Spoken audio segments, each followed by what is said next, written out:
presented by NASA Music Present.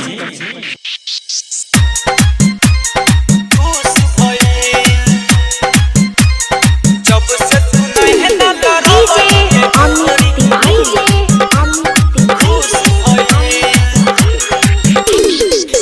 से तू नहीं ना लड़बल ये कोहरी तब से ही दिलवा खुश भइल। जब से तू नहीं ना लड़बल ये कोहरी तब से ही दिलवा खुश भइल। और हनी से झांक के हंसे लुरनिया तब नवा नवा गुल भइल। जब से तू नहीं ना लड़बल ये कोहरी तब से ही दिलवा खुश भइल। डीजे अमित तिवारी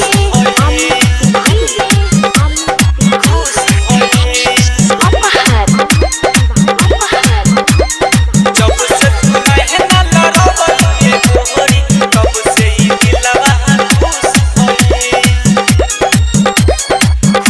भइल। प्यार जब से कइनी तोहसे उड़तानी आसमान में का जाने कहवा से लइलू इतना खुशी हमरा अरमान में। खुशी हमरा अरमान में।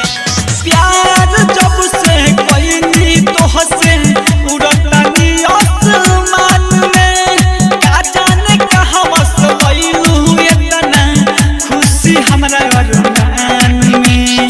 पहिले रहे जिंदगी उदास मन तोहरे कारण अब फूल भइल।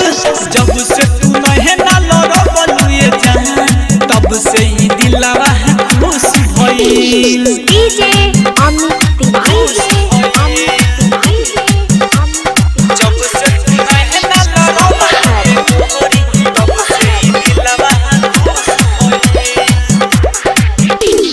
राइटर रहबी कांत कहे हमके लागत बहरी खुश हो। कहवन ऐसन जादू चलल गइल हमके भूल हो। गइल हमके